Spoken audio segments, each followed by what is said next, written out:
Johan Jansen van Rensburg, Hoërskool Langloof in graad 8. Die onkruid wat ons kinders verstik. Hulle is amper almal siek.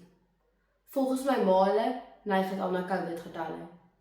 Hier help maskers egter nie. En die simptome word net by die dag erger. Lewensmoeg, ongelukkig en heeltemal droog gedraai. Dit groei glo ongesiens, maar voor jy jou oë uitvee, het dit oorgeneem. Die pasiënte word al jonger en die teenmiddels al minder. Voorsitter, dames en here, druk is die onkruid wat ons kinders verstik. Waarom voel ek as graad 8 leerder so sterk hieroor? Na my 3 argumente en verskeie bewyse om hulle te ondersteun, is ek seker, julle sal beslis met my saamstem, dat onnodige druk wel die onkruid is wat ons kinders verstik. Graag wys ek julle op, die noodlottige effek van druk op ons gesondheid.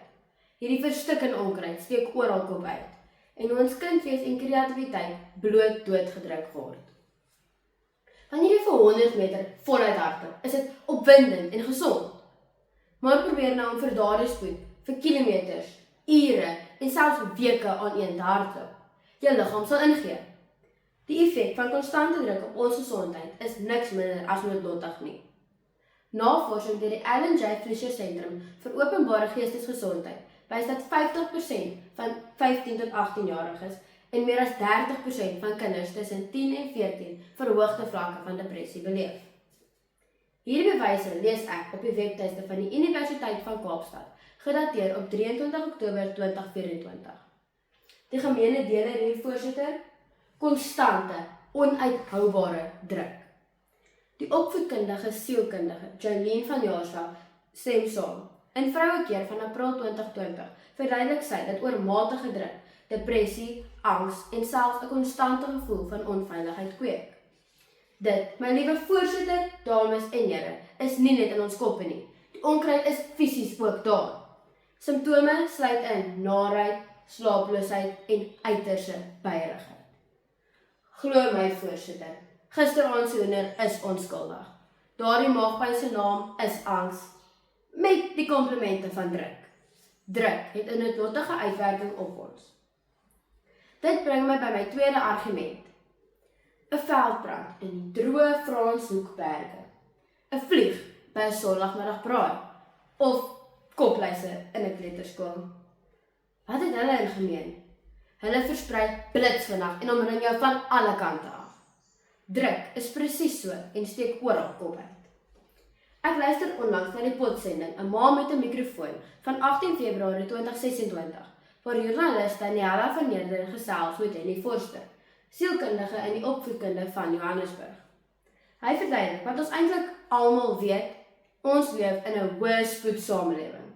Daar word van ons verwag om alles te doen en alles perfek te doen. Prestasie is nie meer 'n bonus nie, dit is die minimum vereiste.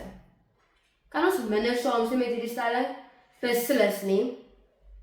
Die Potchefstroom Herald berig op 14 Augustus 2024 dat, en luister nou baie mooi, 85% van hulle lesers reken daar is te veel druk op kinders om in sport te presteer. Hierdie druk kom van ouers, afrigters en selfs ons eie maats. Dr. Witske Boon, spesialis in spelterapie, beklemtoon op haar webtuiste van 6 April 2025 dat kinders van alle kante af foos gedruk word. Sy sê, en ek haar, die samelewing is konstant in kompetisie met top 10 of my kind is beter as jou kind. Sy waarsku dat ons as kinders gedwing word om vaardighede baas te raak, lank voor ons reg is daarvoor. Die onkruid groei welig in klaskamers, op die rugbyveld en veral in daardie vierkantige skerms in ons sakke. Volgens die Suid-Afrikaanse Joernaal van Sielkunde van 2023 lei sosiale media tot konstante vergelyking en cyberbullies, wat die drukbarometer tot in die rooi jaag. Ek glo ek praat namens almal in die vertrek as ek sê dat laasgenoemde opmerking almal laat rooi sien. Bonsai boontjies lyk altyd so indrukwekkend, so klein, gedissiplineerd en in 'n kennelplek. Dames en here, u sien kuns, ek sien geknipte wortels en pynlike perfeksionisme. Statige eikebome wat plat gedruk is tot prestasie bonsais. Hierdie gedagte bring my by my laaste en besliste argument. Ons jonge kreatiwiteit word dood eenvoudig gesmoor. Nee, versmoor. Dr. Kobus Neethling, die bekende kreatiwiteitskenner en president van die Suid-Afrikaanse Kreatiwiteitsstigting, skryf in Rooi Rose van Desember 2024 oor 'n studie in 15 lande. Dit wys dat 98% van 3-jariges as hoogs kreatief toets. Teen die ouderdom van 10 jaar het hierdie getal na 'n skamele 32% getuimel. Waarom, voorsitter? Dood eenvoudig omdat die boompie te jonk gebuig is en fyn blaartjies is met druk so snoeisker geknip. In sy potsending Appelkas van 16 Februarie 2026 gesels die sanger Appel met Steve Stolk, Suid-Afrikaanse onder 20 cricketspeler, en Elise Kotse, voormalig Suid-Afrikaanse netbalafrigter oor hierdie krisis. Hulle is dit eens, druk word gevaarlik wanneer ons die menswees van die kind vergeet. Wanneer trofee belangriker word as die kinders se eie belangstelling, dan word kreatiwiteit 'n luksheid wat ons nie meer kan bekostig nie. Voorsitter, ek het vandag aan u bewys dat druk die onkruid is wat ons verstink. Deur die noodlottige effek van druk op ons gesondheid.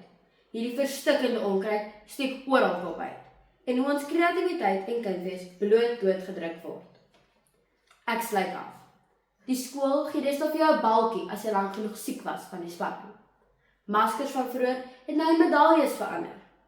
En my spanmaat sê daardie nare gevoel is net wennersmaak en medisyne is slegs vir die swakkes. Maar ek wonder, moet dit so wees?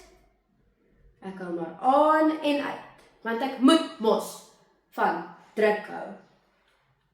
Maar dalk, net dalk, is ons stadig besig om tussen die onkruid te vergaan. Voorsitter.